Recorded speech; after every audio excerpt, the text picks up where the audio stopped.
I want to take a second here to introduce Roop Singh, who's the founder and principal of Intuit Factory, a blockchain business strategy and consulting and education firm. Roop has been a featured speaker, including a TEDx talk in March on who owns your digital identity, blockchain unlocking the identity revolution. Roop has been appointed to the newly formed Technology Association of Georgia, TAG Blockchain Society, as the vice chair for 2020 and the chair-elect for 2021. This is a very exciting subject area and one that's going to intersect with entertainment business, and we want you to be on the cutting edge. So without further ado, I introduce Roop Singh. Give him a round welcome. Thank you, everybody. Thanks for having me. So first thing you need to know about me is I am not a lawyer. So please have mercy. Keep all the hard questions for somebody else. I'm a technologist and a business strategist, so we will speak on these topics from that lens. There's a lot to focus on in terms of blockchain discussion. It is a revolution and impactful technology impacting over 50 industries, your life, my life, everybody's life, society, everything's going to change based on it. So today we will focus on a few basic things. One, I will ground you to what is blockchain so we can have an operational definition for our discussion. Then we will talk about where is it useful, what makes a use case a good blockchain use case, and then we will get into looking at some actual use cases for intellectual property and impact of blockchain on intellectual property. How does that sound? So we have an hour, and I can promise you that an hour is not enough for a blockchain discussion. I can talk on it for days. In fact, I do. I teach a program called Blockchain Strategy for Business Leaders. It's a 3-day, 8-hour-a-day program, and even that is not sufficient. So I assure you that you will leave here with more questions than answers, and that's okay. This is meant to be an introduction. We will get into some details, but it's still meant to be an introduction to a very vast ocean of curious impacts. So let's just roll with it. How many of you have actually heard the term blockchain? Just get a sense. How many of you think you understand it very well? Okay. How many of you think that you understand the implication of blockchain as a strategic transformation technology? Okay, great. Let's see how we do after this session. So imagine that you were in the 1800s, let's say about 1860, when steam engine was just invented and railroads were being adopted. It changed who we met, what we ate, what we wore, who we did business with. It changed the nature of commerce, it changed the nature of peace, and it changed the nature of war. It brought on what we then call the Industrial Revolution. That is the juncture in society and technology evolution that we stand vis-a-vis blockchain today. So what is this thing that we talk about? Technically speaking, blockchain is a cryptographically secure distributed ledger with a shared state. What does that mean? That means, let's say Beth and I had some business together and we had a set of transactions amongst each other. What's your name, sir? Jeff. Jeff. And Jeff also wanted to do business with us. So let's say Beth sent me 20 units of what we call money now, and then I sent 40 units of what we call money to Jeff, and then Jeff sent me 80 units because he liked me and he said, okay, this is great, I want you to have it. How did we keep record of these things before there were any banks? We said, why don't we make our own ledgers? We will write things on a paper, keep a set of transactions. I have my set of transactions, Jeff has his, and Beth has her own. Well, that system got replaced with things we call banks. So slowly we moved from keeping record of our ledger by ourselves, because we could have changed our ledger and tomorrow Jeff would have said, no, I sent you 90 units, but he sent 80. And I would have said, no, I sent 80 units to Beth, but that wasn't true. I could have changed my own ledger. So whose truth do we believe? We adopted a mechanism where banks were the ones that kept the statement of truth, if you will. Now we're sort of going back in a way. So think about how do we solve this problem without an intermediary called the bank? What if we publish all these set of transactions on a shared wall in front of us? And as soon as the transactions are published, we all can see it, meaning the three participants in this so-called network of transactions. And as soon as we see it, we believe that is the version of truth in that moment. There is no discrepancy, there is no doubt, there is no need for reconciliation. And let's go further. Let's say that that wall is secured by some high-grade math called cryptography, and essentially, nobody can change that set of transactions. I couldn't change it by myself, Jeff couldn't change it, and so couldn't Beth. So these set of transactions are now known to be immutable, meaning it cannot be changed, it cannot be altered, it cannot be removed. They are there forever and ever and ever. So every time we wanted to refer back to what the transactions were 10 years ago, we can just go back and audit this so-called wall. And that essentially is what is blockchain, metaphorically, not literally or technically speaking. It's a shared distributed ledger, meaning I'm not keeping my own ledger, but we all are keeping each other's ledger, but metaphorically we share that, and we are able to view each other's transactions, and we are able to prove what is the version of truth in that given moment.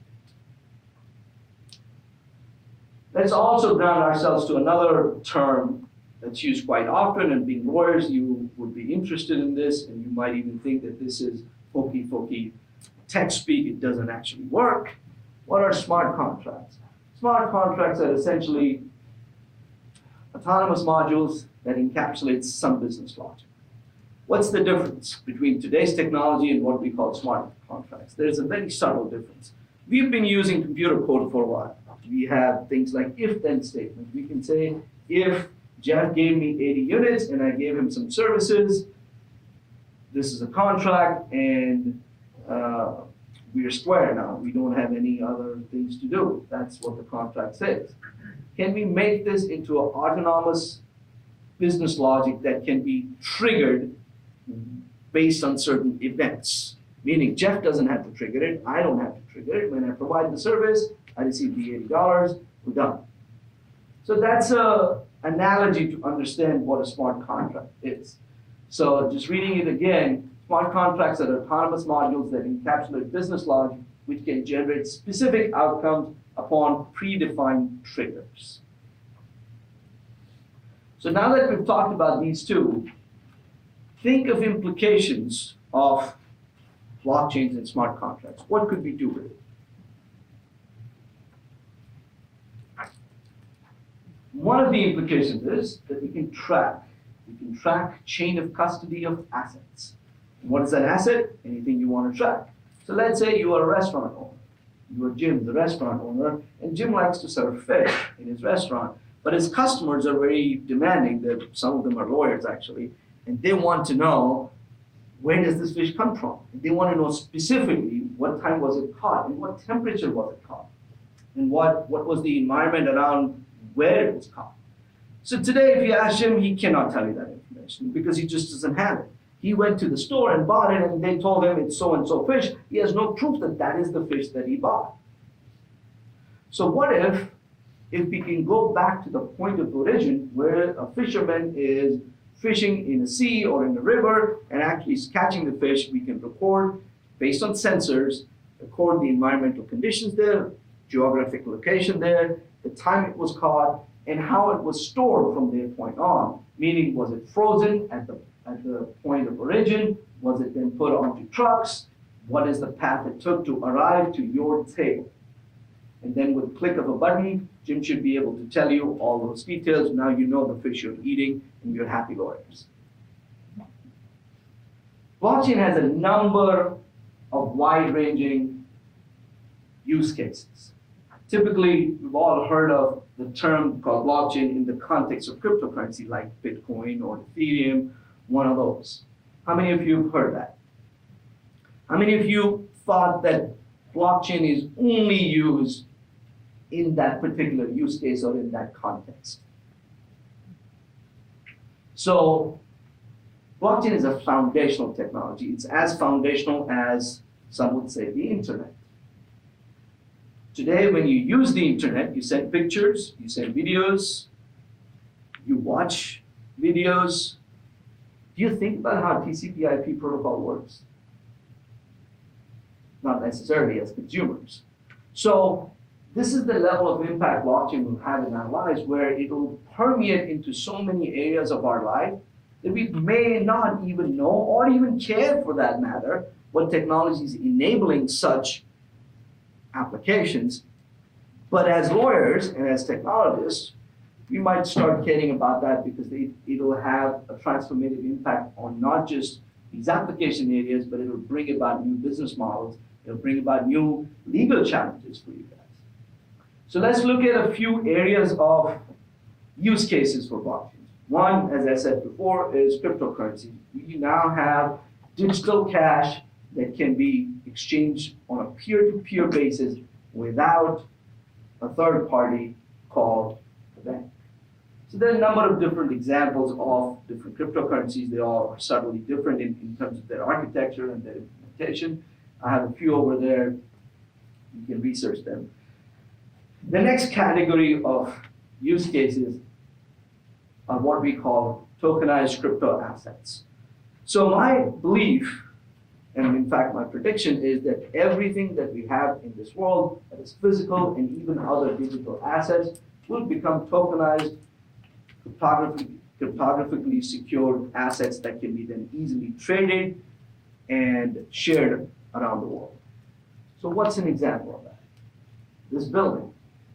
This building will eventually have a digital twin that you as an individual investor can own a fractional ownership of. You couldn't do that today.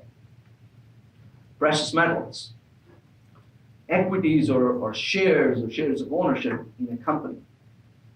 Let's take another example, collectibles, art, a Van Gogh painting. I don't know how many of you own a Van Gogh painting, but now there are places you could go to own a fraction of a Van Gogh painting, if that's what you desire. So these are examples of cryptographically secured assets that are, I wouldn't say they're coming, they're here. I've seen a number of projects, I've been part of a number of projects that are developing and getting these assets to be adopted. And we can discuss a lot more detail on that later. Then you have a number of industry use cases. Blockchain is having an impact on over, as I said, 50 industries. I couldn't even list them all if I wanted, but here's a few. Supply chain, financial services, agriculture, insurance, media, intellectual property, telecom, identity. So name an industry. I actually played this game in my classes called Blockchain Bingo. You name an industry, I'll tell you use case. Where did this all get started? In around 2009, some entity called Satoshi Nakamoto, we don't know if that's a man or a woman or a set of people, that put together a recipe that existed before, that put together a recipe with ingredients that existed before. So what he designed, or he or she designed, is a peer-to-peer digital cash transaction system that can be cryptographically secured, but doesn't need a third party like a bank. And that is what we now call as Bitcoin.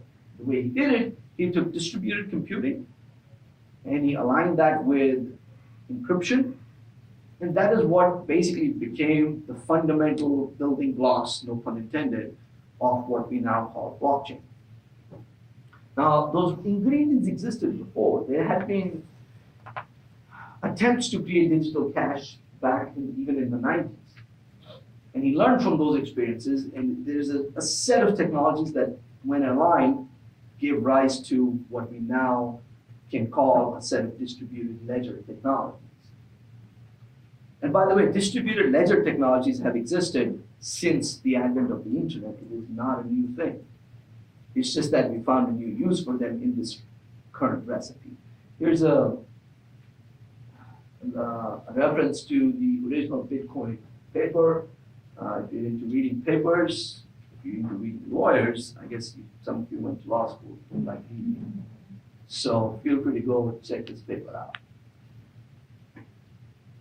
Cryptocurrency is not the same as blockchain. There's a common confusion, it's a myth. Blockchain is the foundational, fundamental technology that enables multiple different applications. Cryptocurrency happened to be one particular use case that has garnered a lot of public interest, and rightly so. But they're not the same thing. It's like saying, is your internet the same as Facebook? Well, Facebook runs on the internet, so does Instagram, and so does Netflix. So where does blockchain make sense? Actually, I'm going to take a pause here and just get a sense of the room. How are you guys feeling? Okay. Good. Is this, am I resonating? Am I on a cuckoo land? Am I off my rocker? Do I need to go to law school? Okay, we're okay. Any quick reactions, comments, thoughts? I know we have an hour, but I do want to make this about your learning, not just death by PowerPoint. Yes? I have a question about I do have a question about the ownership. Like you're saying that you can pretty much buy into these virtual, like for example, this building. I can buy a share or a portion of this building. What about ownership for sale exactly? You just own the digital rendering of this building, or like, are there any like physical implications to it, or how does that work? Yeah. So the question is, when you own a digital asset, what do you actually own, right? So we are in the stage of evolution where we are designing that. What does the digital asset even mean? What is the ownership right? What are the implications of it? I think each token will be certainly different. We shouldn't assume. So a digital token may or may not have even ownership rights for that matter. It does not need to. So the short answer is it depends. The corollary to that is we are all designing that together, meaning there are projects, and we'll look at some of them in the intellectual property space, but these things are evolving. We're not at a stage where it's so adopted.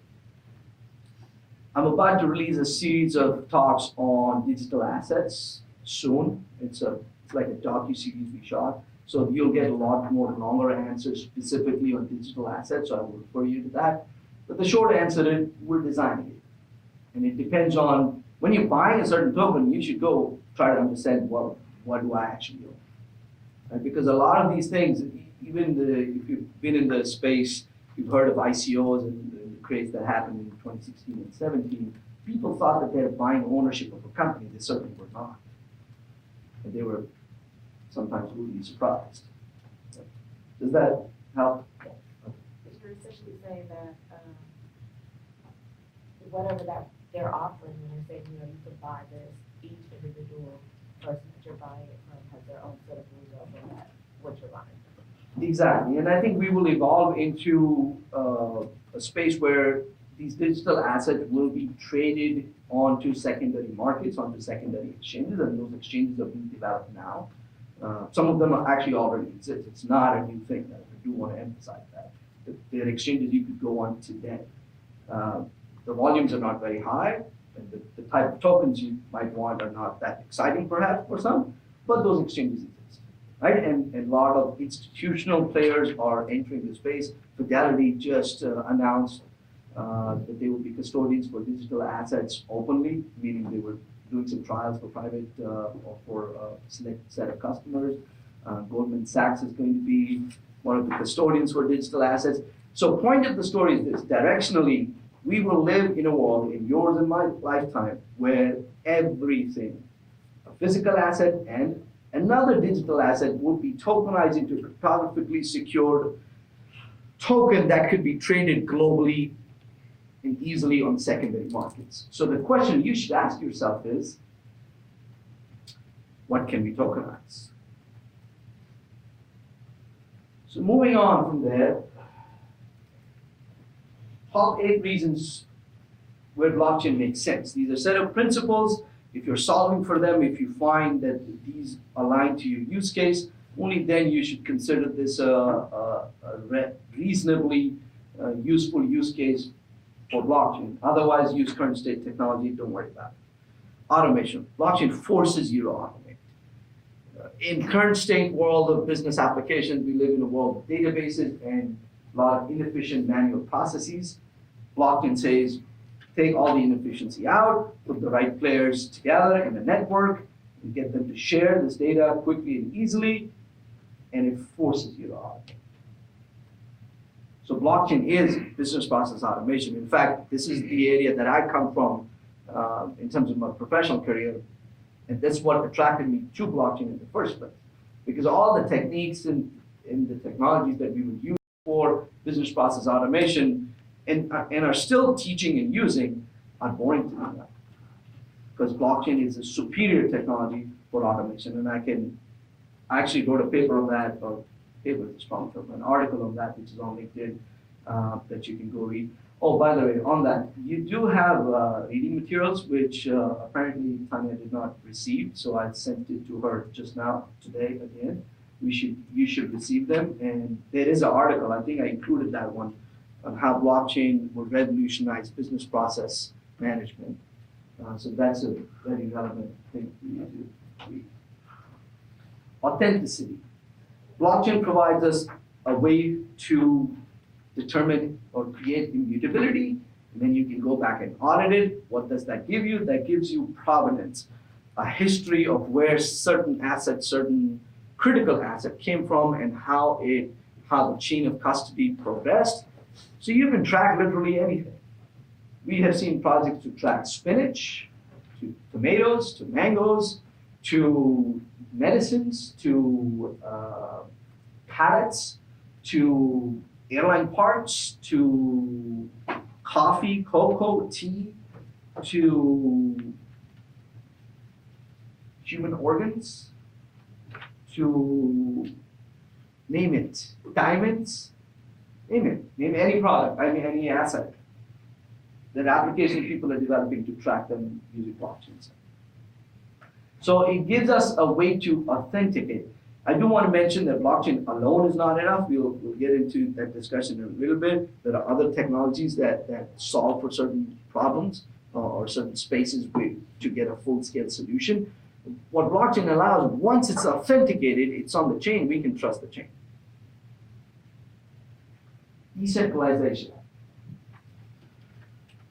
As the word suggests, there is a way to distribute certain set of nodes or even certain supply chains. So this is a theme that you'll hear us talk about often. There's the big debate between centralization and decentralization. So we're moving towards decentralization, and I think we are, in the history of technology, it's very interesting if you go into it. When internet started, it was quite decentralized.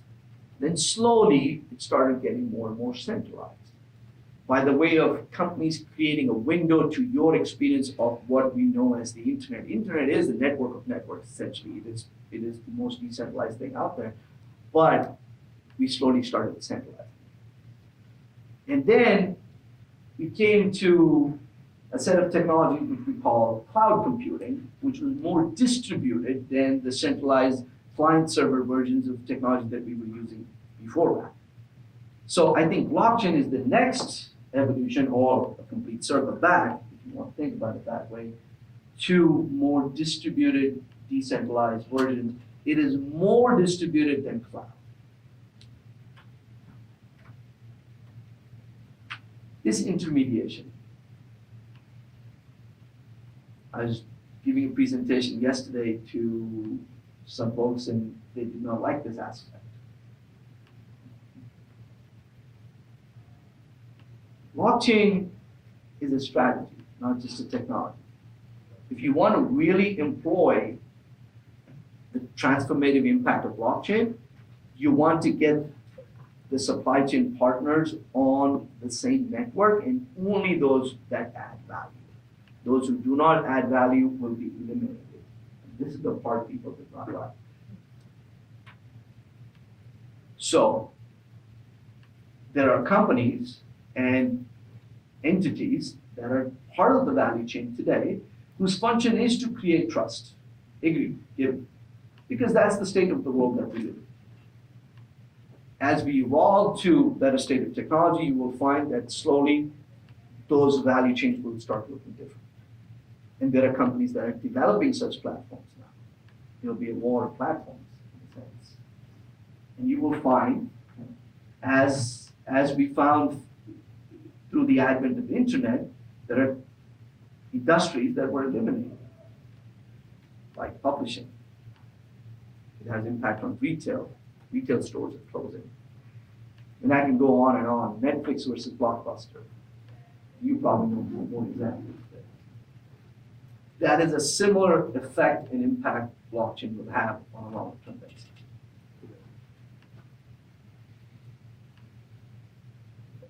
Blockchain gives us a way to prove ownership.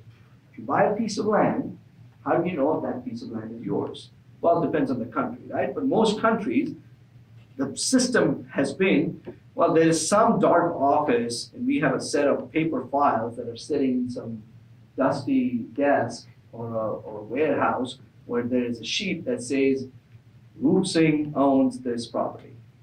What if somebody goes and changes that and then I don't have my property? Those are things that happen, especially in developing countries. That is, title fraud is very common, and I've personally dealt with those issues. So what blockchain allows us to do is to create a proof of ownership of anything, be it a title, be it the title to your car, be it the title to your land, be it the title to your content, your music, your songs, your videos. And we'll talk a little bit more on that in the use case part. So it is a good way to prove proof of ownership. Eventually, all titles will be on a blockchain-based network, period. It's already happening in countries like Sweden and Switzerland. Our governments will adopt it, just the way we adopted previous technologies. Might take time, but eventually all title will be on blockchain-based platforms. And similar to that is proof of authorship. Whose idea is it anyways? Did I create the song? Did you create the song? Who created this talk? Do I own it? You own it. You were watching it, so maybe you own it. I don't know. How do we prove that?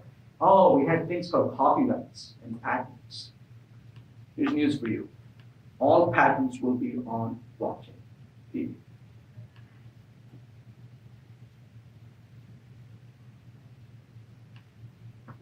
All of this leads us to a nebulous idea, and sometimes a not wanted idea, called transparency.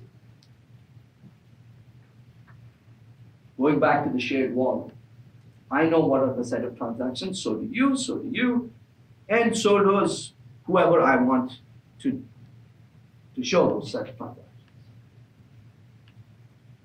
So we're transparent, eventually leading to trust. So blockchain, for me, is a way to create transparency and trust in an increasingly automated world. That's an interesting title.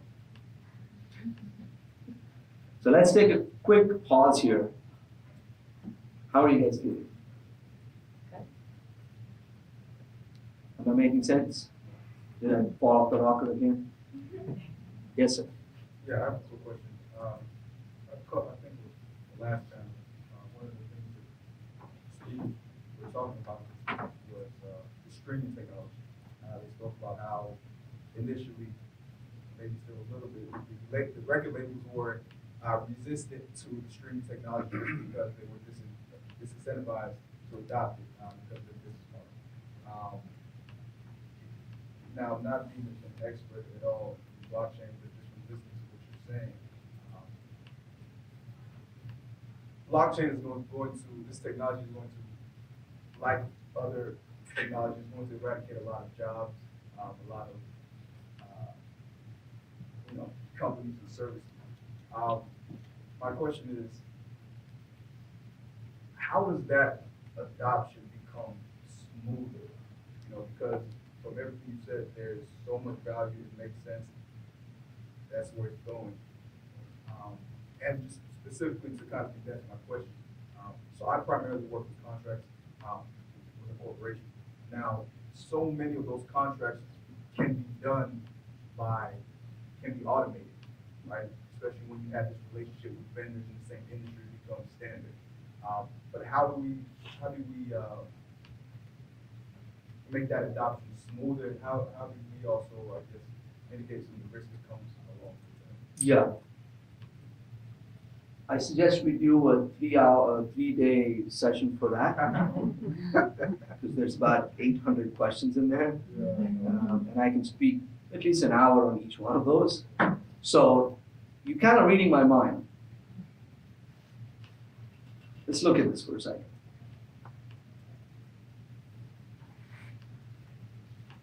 What can blockchain do for you? On a tactical end, it can replace all legacy technology stack, it can reduce technical debt, it can then automate inefficient processes sitting in multiple legacy systems. But as you start to get more strategic, you'll see that you can reconfigure partner relationships. You can enable growth, you can develop new markets, you can develop a deeper consumer engagement. And if you're being really strategic, which is where the most transformative impact of this technology will be seen, is to develop new business models and new markets. So as that shift happens, there will be resistance. Yes, there already is. Shouldn't be a surprise. There is a whole community of people that see the future in a different way. And there's a whole community of people that don't want to go there. And that's okay. That's how we've evolved as a society. So a lot of the questions that you asked, I would say the answer lies with you guys. How do you see it? How do we create this change? How do we understand that this is an evolution that is bound to happen?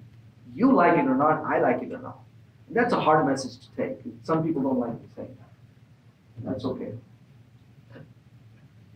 Eventually this is going to happen. So how do we create a change for ourselves?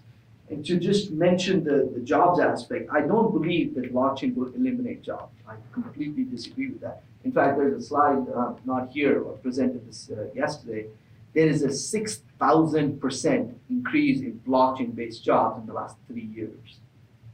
For one blockchain engineer today, you know how many jobs are available for that one person? 24 jobs. So don't tell me that jobs are being eliminated. Coming back to the impacts of technology, they want to lie on this spectrum. It is not one size fits all. It's a foundational technology, number of use cases. Depending on the use case, we will have some answers. Or we will lie on one end or the other of the spectrum. Here's another way to look at it. What can blockchain do for you? It can do these things. It can reduce infrastructure and transaction costs. It can protect and authenticate transactions better than current state technology. It can protect intellectual property better than current state technology. And I want to emphasize that. It is a superior way, it's a superior technology for this purpose. It can monitor and verify asset chain of custody, and it can transfer digital or physical assets easier than we do today. Let's get into some intellectual property use cases. How am I doing on time? Anybody? I have 20 minutes? Okay. So let's spend 10 minutes on these use cases, then we'll spend the 10 minutes on some Q&A. How does that sound? Yeah. So I talked a lot about blockchain impact on intellectual property. So before we even get in there, let's take a few quick ideas on, now that you've heard this, where do you think blockchain could be used to protect or transfer or authenticate intellectual property better? What are some of the things that come to mind? Anybody? Yes. Just a clear chain of title.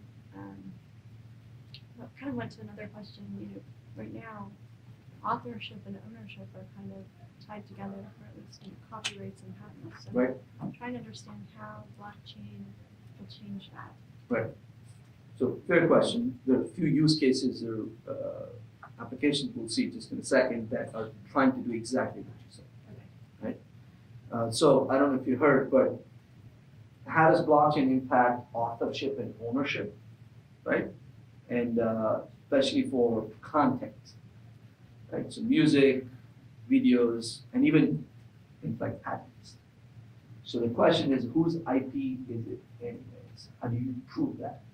There are these few new applications, I would say, most of them were founded in the last 3 to 4 years, that are trying to use blockchain for intellectual property type purposes. So let's look at, this is the pointer, oh, there we go. Let's look at Loki. It is trying to automate the searching of patents and using blockchain and in fact even tokens to analyze and exchange IP rights. So I think there's another one here, yeah.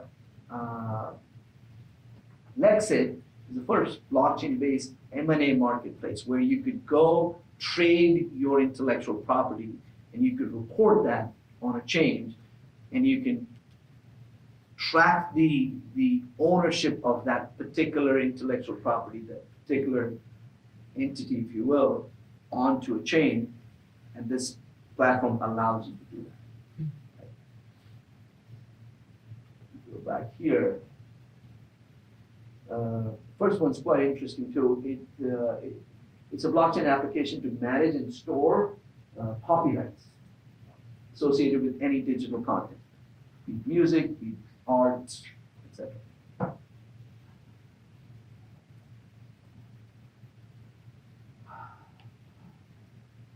Bernstein, blockchain-based patent system.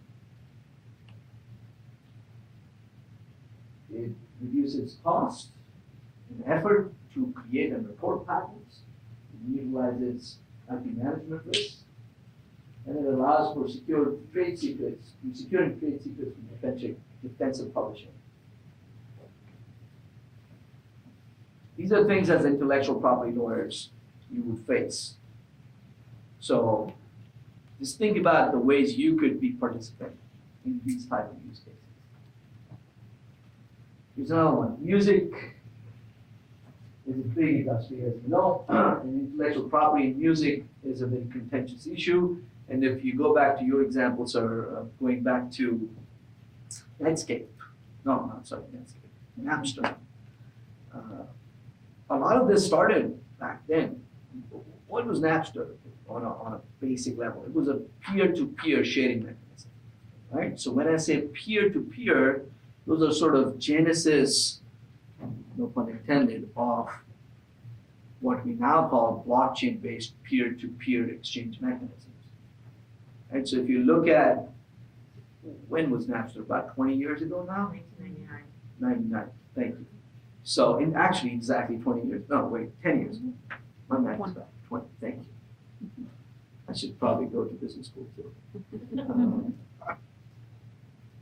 So 20 years from then, we've arrived at a very different world where you can, where there are new business models. How did iTunes come about? Right? Somebody had to think about, well, how is music shared? We used to have these things called CDs. And then now you can stream everything. The next set of questions to me is, how can artists and people who create these content can get their rightful share? If you go back to the 70s, the norm in the music industry was that the record labels made a lot of money, but the artists may or may not. That business model is changing. MusicCoin is a blockchain-based music streaming platform. And they offer you a coin to serve as currency for music purchasing. So it's like a music economy, or economy based on your music that you can create. That's a novel idea. Whose song is it anyways? Mycilla is a platform that ensures artists are paid freely. When songs are played over and over again, becomes a bigger hit, it's a top 40. If anybody who's been in the music, or the intellectual property music industry, you would know that the way they count the number of times a song is being played is very rudimentary. So that process is ripe to be disrupted, to be improved upon, to create some efficiencies.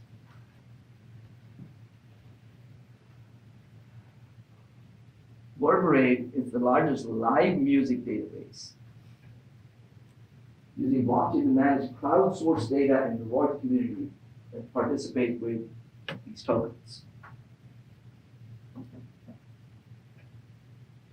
Here's another one.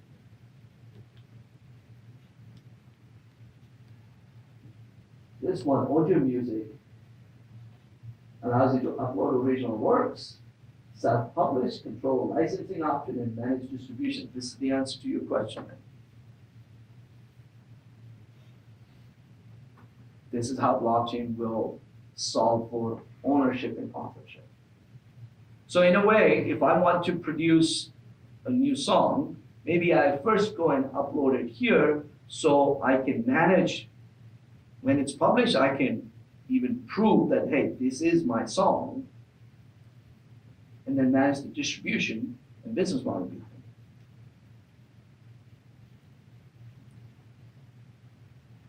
You'll see similar applications to that in the art space. This platform allows you to protect your intellectual property as a photographer by creating a permanent record of their art and its copyright on blockchain. And I think slowly, governments will start recognizing it. Regulators will start recognizing this as the version of truth. It's certainly not there yet. I think that will happen. So one of the biggest acquisitions in the blockchain space was a company called MediaChain, and it was bought by Spotify. MediaChain basically said, we will create a blockchain-based version or a digitally secure, cryptographically secure digital version of all the content, the videos. We will take all YouTube videos and convert them into cryptographically secured blockchain-based videos. That's the company that Spotify acquired in 2017. So it's happening. You know, I've been in some meetings where they say, oh, it's too early. Really? You think it's too early? There's an acquisition already.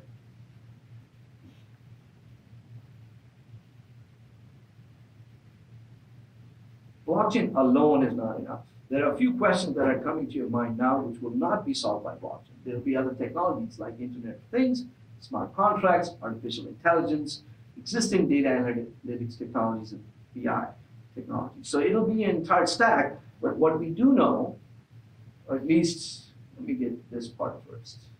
Oh, I took that out. Okay. Let's see if I have it. I think it might be matched now. Oh, there we go. Yes. I think directionally, we will eventually evolve into this world.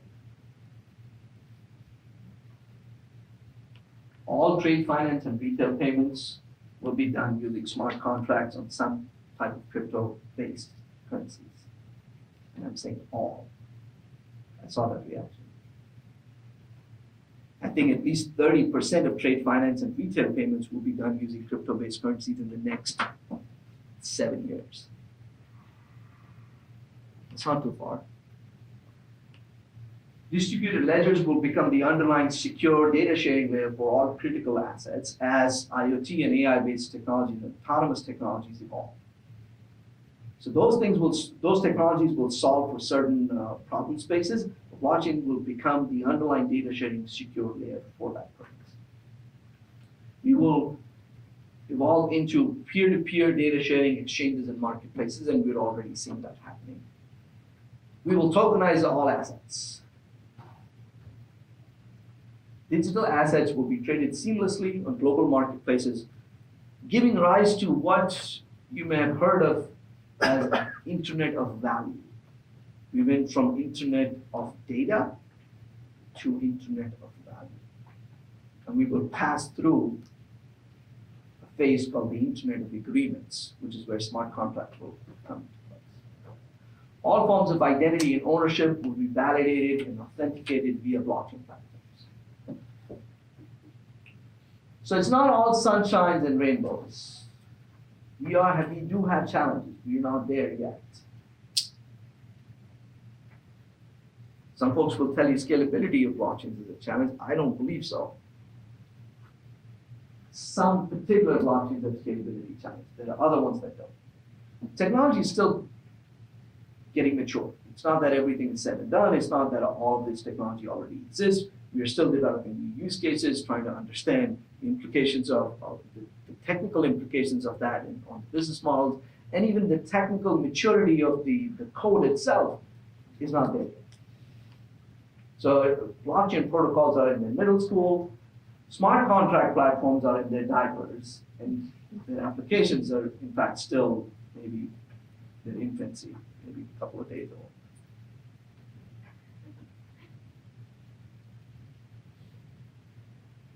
Security. As soon as we say, oh, don't tell me I can hack this, there will be things that will be hacked. Because that's just how we live. There's no standardization. De facto standards and platforms will emerge, but currently there is none. There is regulatory risk. Everybody's trying to figure out how do these new toys work and how can we regulate. And as we talk to regulators, there are different opinions on that. There are different values that regulators use to regulate use of such technologies. I wrote an article on that. It was titled, "One Country's Ban is Another Country's Boom." And that, I think, is included in your reading material, so you should be able to see my perspective on that. But the point of the story is it's not said and done yet. Market is maturing now, meaning that there are acquisitions happening. There were too many players at some point in certain subspaces. They are going to get consolidated. I think this whole crypto crash, if you've been following that, of 2018 and 19, has led to withering away of some projects that did not find adoption. And that's normal. That's just how business cycles evolve. And then we're still looking for mainstream adoption. Where are actual users? Show me applications that are actually making revenue. And there are few and far between. There are a few. But it's not like these applications are well adopted so that they can generate enormous amounts of revenue. We're not there.